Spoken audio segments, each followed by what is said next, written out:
Karena gambaran daripada organisasi itu sebagai ketua, sekretaris dan sebagainya, itulah gambaran awal untuk bagaimana kita menjadi pemimpin di desa. Karena ketika kita menjadi ketua organisasi, sama dengan kita sebagai kepala desa.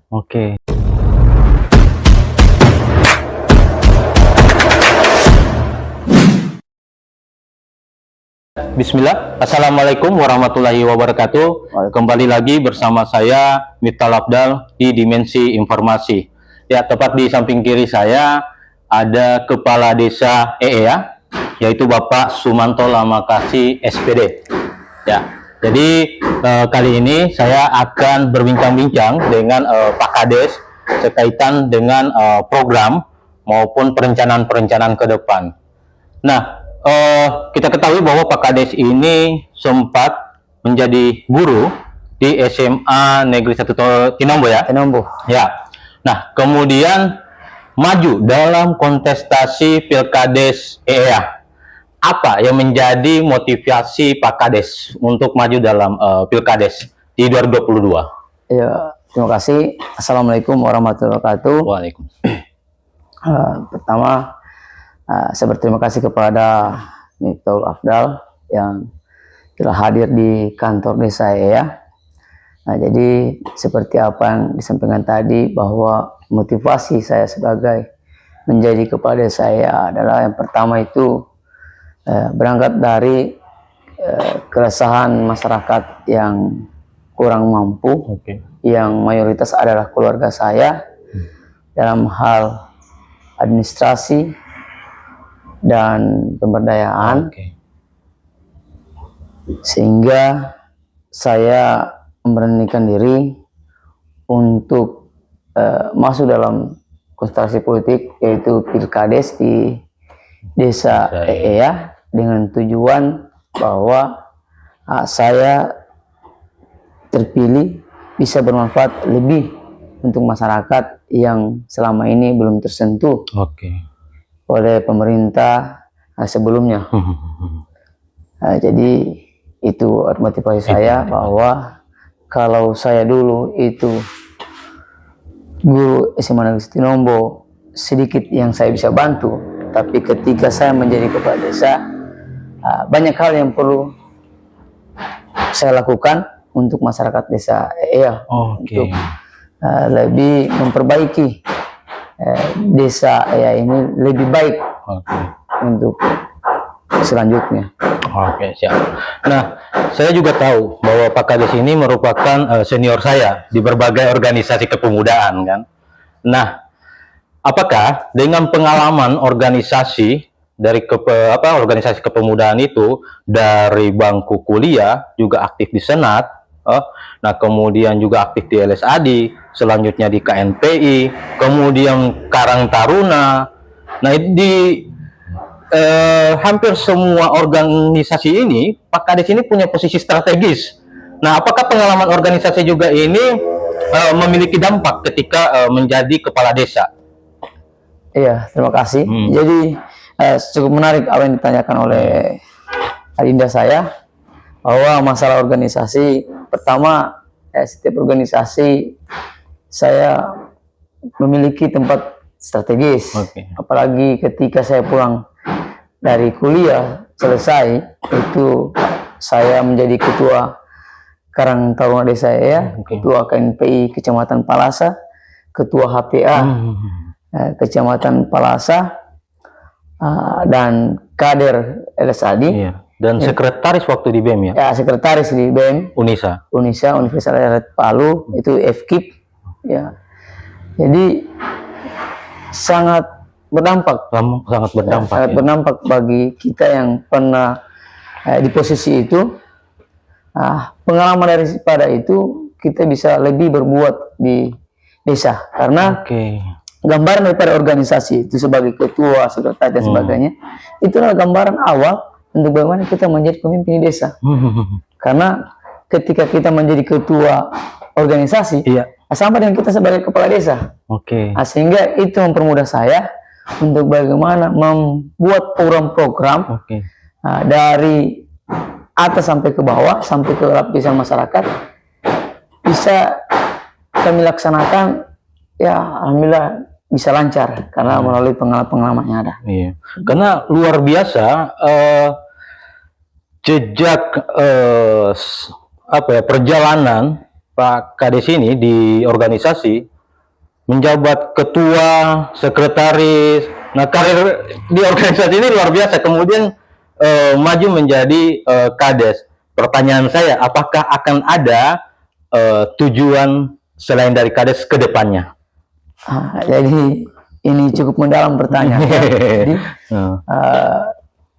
ketika berbicara tentang tujuan daripada, bukan hanya dibatas kepada sampai mungkin ada tujuan lain, ini saya tidak bisa menafikan diri.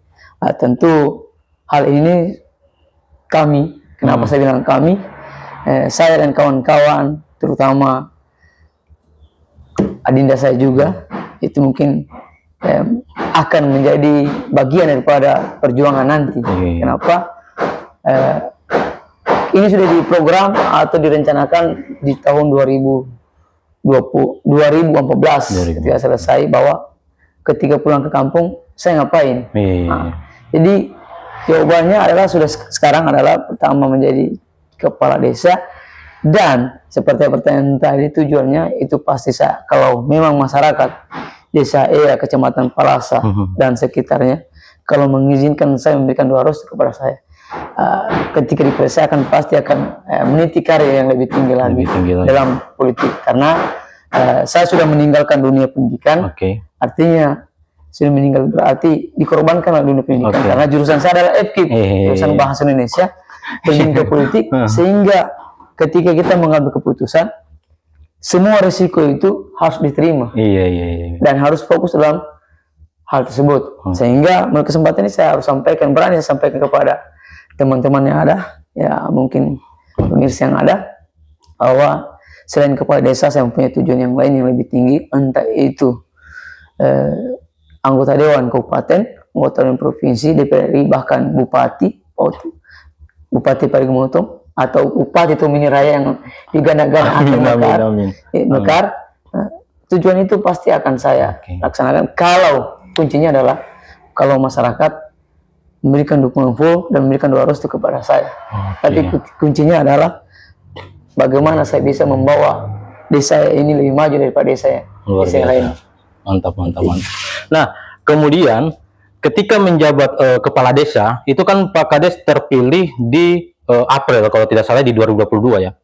Juli. Oh, di Juli ya. Di pemilihan di 26 Juni. Dilantik tanggal 20 Juli. Tanggal 20 Juli. Nah, artinya Pak Kades bisa melakukan perubahan anggaran itu pada TW3. Nah, kemudian eksekusi yang bisa Pak Kades full lakukan itu tentu di 2023 ini. Nah, pertanyaan saya, pembangunan dan juga pemberdayaan apa saja yang sudah terrealisasi hingga saat ini? Jadi untuk kesekian kalinya, jadi kalau bangunan fisik yang ada yang memang notabene yang dirindukan oleh masyarakat itu adalah balai pertemuan seperti apa yang sudah kita saksikan ini sudah 95%. 95%. Ya. Karena keterlambatan tukang, karena dia ini kan sekarang ada panen cingkir, betul. Tapi insya Allah tidak menyeberang tahun ini bisa kita lihat, kita gunakan mungkin di awal tahun, di bulan Januari 2024 ini kita bisa gunakan. Nah, balai pertemuan ini artinya dari, mohon maaf ya, Kades sebelumnya belum ada, tentu di jabatan Pak Kades baru ada ini. Luar biasa. Alhamdulillah desa di awal tahun saya menjabat 2003 ini bisa terrealisasi balai desa yang dari 6 dusun. Itu ketika Musrembang menggaling gagasan itu menantikan bahwa mereka minta adalah balai pertemuan yang bisa digunakan untuk bagaimana rapat pertemuan untuk bagaimana memikirkan desa ini. Nah, selain itu untuk pemberdayaan itu alhamdulillah beberapa bulan yang lalu itu sudah terrealisasi pelatihan BUMDes. Nah, kenapa ada pelatihan BUMDes? Supaya agar BUMDes di desa saya ini BUMDes Kapuk ini desa saya ini bisa berjalan bagus sehingga desa itu punya PAD. Oh, Alhamdulillah PAD desa saya itu setiap bulan, tiap 1 bulan 3 juta lebih. Sekarang ini ya? Sekarang. Oke, itu dari mana sumber ini? Sumbernya adalah ada bantuan dari dana desa.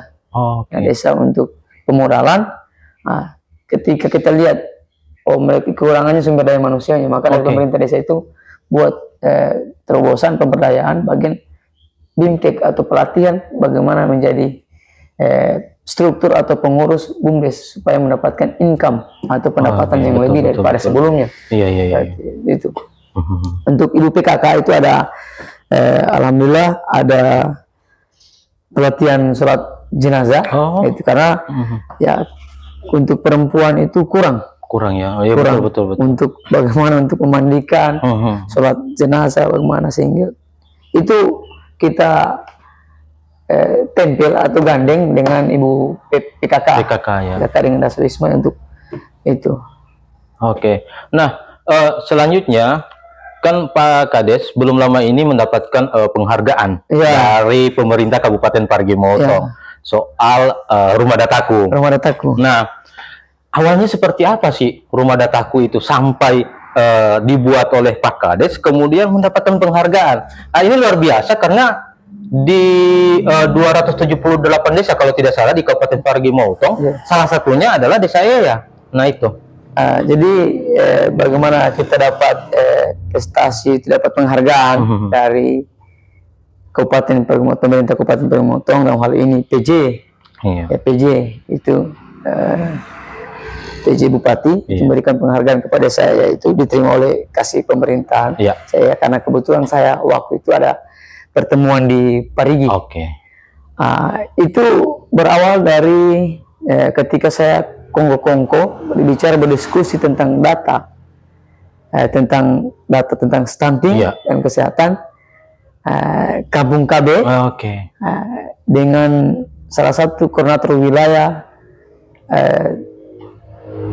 di Kecamatan Palasa tentang koordinator KB Ibu Dewi dengan Ibu Selviana di sini untuk bagaimana data itu bisa secepatnya bisa kita lihat.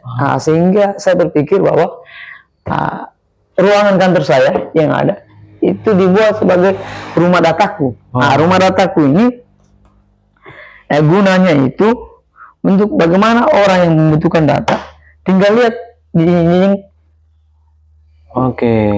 di dinding kantor yang dibuat di rumah dataku.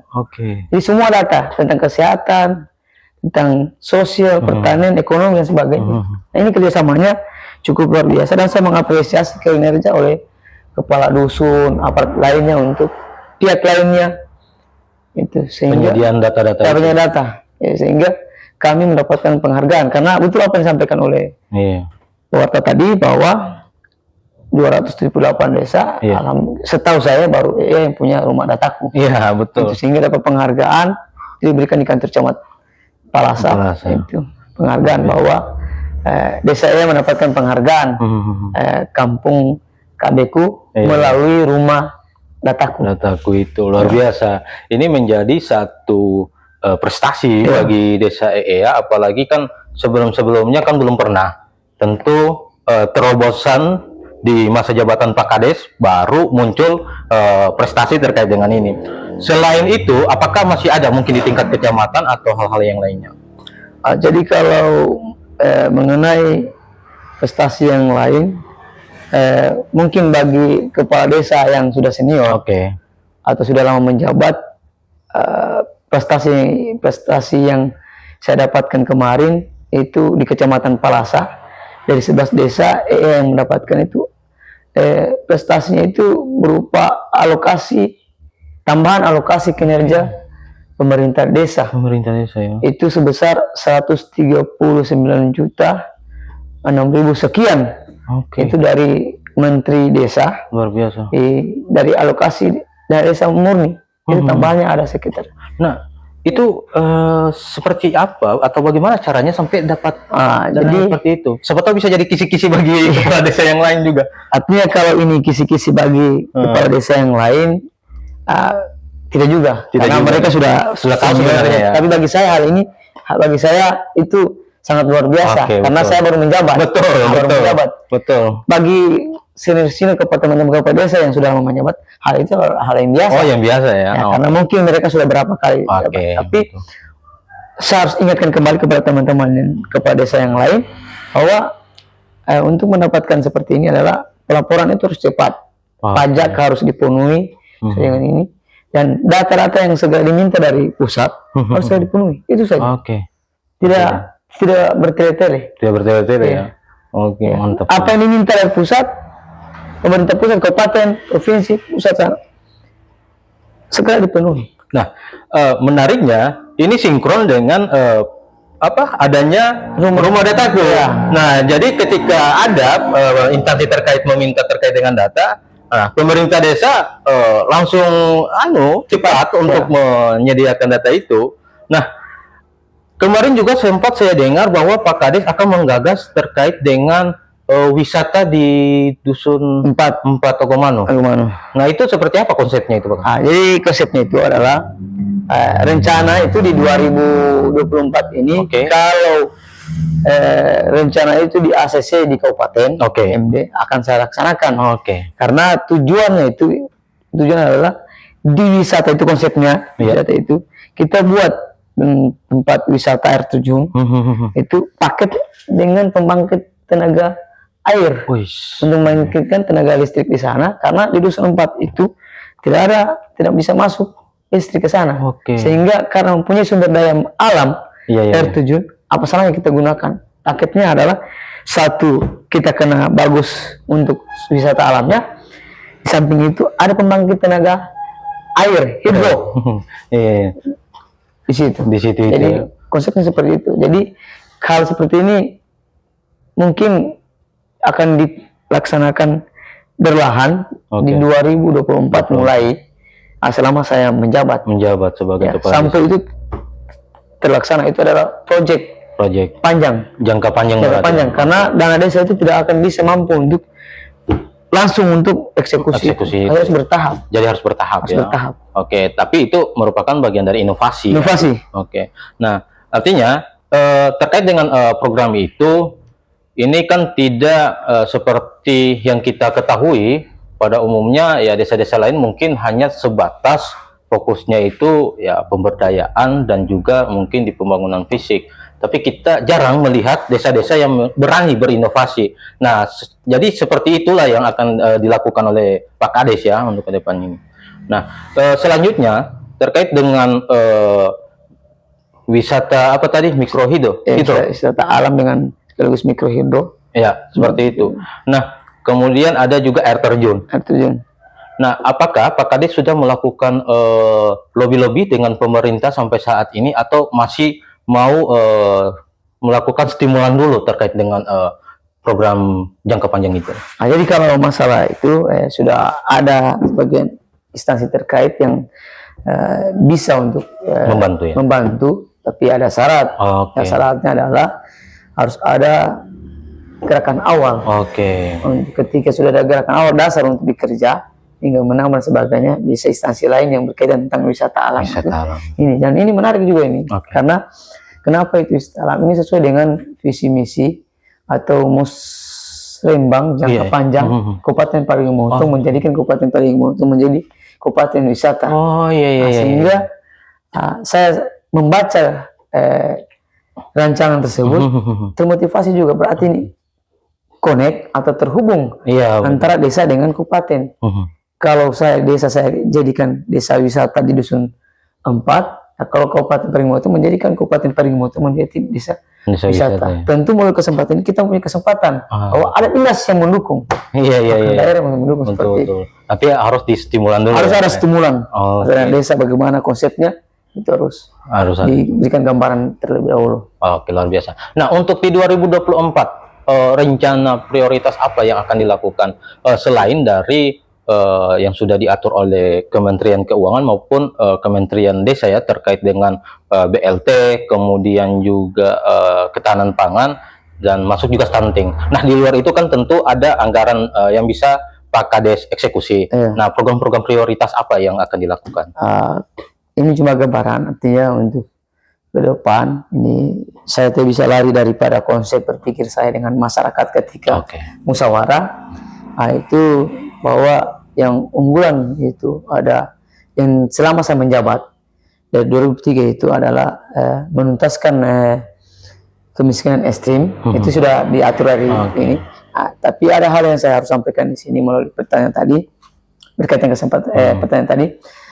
Setiap tahun masa jabatan saya itu harus ada 5 rumah yang tidak layak huni bisa saya eksekusi melalui dana desa. Alhamdulillah di 2023 ini itu sementara jalan.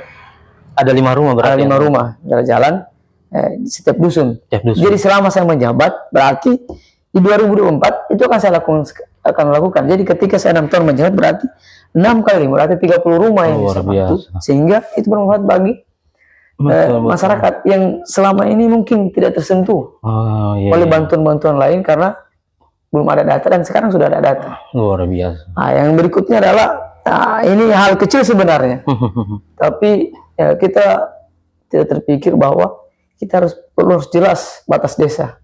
Artinya kita harus jelas mana batas desa melalui baruga-baruga, gerbang desa. Nah di 2024 saya akan lakukan itu. Untuk memperjelas mana batas desa saya dengan Ulatan, mana batas desa saya dengan Dongkalan. Bahkan di dusun juga harus ada baruga untuk batas dusun. Seperti itu ya yang akan dilaksanakan. Insya Allah di 2024. Intinya kalau itu di ACC di kabupaten. Karena ini kan berkaitan ini apakah kita belum tahu di 2024 apa yang jadi prioritas. Ketika ada yang lebih di prioritas, hal-hal seperti fisik itu akan dikikis atau dikurangi oleh pihak kabupaten. Tapi saya berkeinginan seperti itu. Kalau ini lancar, maka itu akan terlaksana di 2024. Ya. Mantap. Nah, tentu kan Pak Kades sudah menjalankan jabatan kepala desa ini itu sudah 1 tahun lebih kalau tidak salah ya. Nah, tentu saya pikir kan kalau orang yang suka maupun tidak suka di masyarakat itu kan dinamika sosial. Nah, bagaimana Pak Kades menghadapi atau menanggapi orang-orang khususnya yang tidak suka dengan Pak Kades? Tentu pasti ada, ya, seperti apa? Jadi untuk menanggapi saudara-saudara saya, masyarakat saya yang notabene tidak suka, adalah saya hanya bagaimana memperlihatkan program-program seperti yang saya janjikan. Artinya apa yang menjadi visi misi saya, itu yang saya lakukan. Sehingga orang yang tidak atau masyarakat yang memang tidak suka sama saya dari efek daripada pemilihan sebelumnya itu tidak bisa buat apa, karena sesuai apa yang saya janjikan saya laksanakan. Alhamdulillah. Sekarang itu yang pertama. Yang kedua, saya tidak pernah membeda-bedakan antara mana masyarakat yang suka saya, mana masyarakat yang tidak suka saya. Intinya mengenai saya sebagai kepala desa, semua yang suka dan tidak suka itu adalah masyarakat saya. Sehingga data, kan pemerintah desa ini adalah pertama itu harus pegang data. Ketika data yang harus diinput ke pusat, itu semuanya kita kirim. Entah yang tidak suka dengan tidak suka, orang kaya, orang miskin, kita kirim. Tidak membedakan. Hanya saja yang tidak kita kirim datanya adalah apabila dia statusnya ASN. Ini akan akan secara otomatis ditolak oleh 6NG atau data desa. Nah, untuk mereka yang tidak, ini berkaitan dengan data ini, berkaitan dengan suka dan tidak suka, ini adalah masalah bantuan ini. Ini dampaknya ke bantuan. Alhamdulillah desa ini tahun 2003 ini banyak bantuan. Banyak sudah ada perubahan. Yang dulu tidak dapat, sekarang dapat. Yang dulu sering dapat, sekarang tidak dapat. Artinya kenapa? Berarti dia sudah layak. Sudah layak dia dibantu lagi. Betul. Sehingga yang layak dulu yang tidak dibantu itu jadi bisa dibantu. Artinya proses data itu berjalan. Tugas kami kan cuma hanya mengirim, menentukan itu adalah pusat. Itu. Itu yang kedua, untuk bagaimana saya menyikapi hal tentang perbedaan pendapat. Betul. Ini menjadi kendala saya. Ya, yang berikutnya yang ketiga mengenai saudara-saudara saya masyarakat yang tidak suka itu tidak selalu tidak kita pada pemerintah desa tidak benci, tidak boleh benci, harus kita sering bersilaturahmi kepada mereka. Apa sih yang menjadi dasar mereka tidak suka sama kita?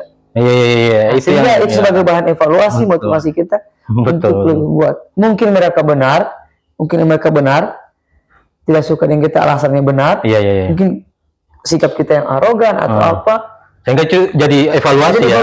Iya. Mungkin bagi mereka. Iya. Tapi bagi yang suka itu mungkin sikap kami sebagai pemerintah ini mungkin bagus. Karena ini pendapat. Hanya saja yang paling berat saya yang paling berat yang saya rasakan dalam pemerintah sebagai kepala desa ini adalah bagaimana mensosialisasikan konsep berpikir kita sebagai pemerintah desa kepada masyarakat. Tentu itu jadi tantangan ya. Jadi tantangan karena masyarakat ini majemuk. Iya betul. Maksudnya majemuknya ini bukan mata pencariannya. Iya. Pola karakternya itu majemuk. Mindset. Ada yang langsung paham. Iya ketika betul. disosialisasikan tentang bantuan data, ada yang kurang paham. Nah, sehingga tantangan berat pemerintah desa, saya sebagai kepala desa, aparat dan kepala dusun lainnya adalah bagaimana menanamkan konsep berpikir itu kepada mereka sama dengan kita. Tapi itu proses yang panjang. Betul. Nah, artinya kita tidak boleh bosan untuk menyampaikan bahwa seperti inilah proses-proses dalam pemerintahan. Tidak langsung dapat bantuan. Iya. Tentu ada hal-hal yang perlu dipenuhi dulu. Iya. Seperti itu. Nah, untuk masyarakat, untuk desa ini ada berapa jumlah jiwanya Pak Kades? Jadi jumlah desa ini ada 2.735 jiwa. Jiwa ya. Iya. Kalau dikonversi ke kakak? Kalau ke K itu 835. 835. Oke. Tentu kan Pak Kades sudah melakukan yang namanya itu SIS-NG kalau tidak? Iya, SIS-NG. Itu. Nah, dari situ kan Pak Kades sudah bisa memetakan terkait dengan pekerjaan ini kan, masyarakat mana ya, berapa persen yang berkebun, bertani kemudian nelayan. Nah, dari pemetaan atau potensi-potensi yang ada ini, nah hal-hal apa saja yang sudah dilakukan Pak Kades melalui pemberdayaan? Apakah ada yang memang misalnya UMKM seperti itu atau home industry dan lain-lainnya melalui potensi ini dari ini profesi masyarakat maksudnya? Ya, terima kasih. Jadi kalau dukungan dari kita untuk masalah mengenai pekerjaan, sesuai pekerjaan yang pertama ya kita ini desa itu hampir 85% itu adalah petani. Petani ya. Petani. Sisanya itu adalah ada wira swasta, ada ASN, nelayan dan pekebun. Nelayan dan pekebun. Itu. Sehingga kami dari pemerintah desa itu lebih berikan bantuan di bidang pertanian, masalah bibit, alat pertanian lainnya, bibit, pupuk, obat dan sebagainya, alat pertanian seperti mesin paras, terus mesin semprot, terus untuk nelayan itu diberikan bantuan perahu, pinting, pukat dan sebagainya yang berkaitan dengan hal tersebut. Ini tujuannya adalah supaya warga desa ini lebih maju lah betul. dari desa-desa yang lain atau sebelum-sebelumnya. Ini dorongan. Kalau masalah UMKM itu belum kita itu nanti kita ada UMKM-nya ada. Saya lupa itu mengenai tentang tanah liat ya. Itu alat yang diberikan terus dengan gilingan mesin perontok biji kapuk, misalkan biji kapuk. Seperti itu. Terus kalau ini juga saya lupa tadi alat pertanian itu perontok jagung juga itu ada di sebelah di Karang Taruna Kapuk Indah ya. Saya kalau tidak salah juga ada usaha ikan lele ya? Ikan lele. Nah, untuk usaha khusus untuk di Karang Taruna di ikan lele ini sudah berapa persen untuk tingkat penjualannya? Tingkat penjualannya untuk sekarang ini itu mencapai 75%.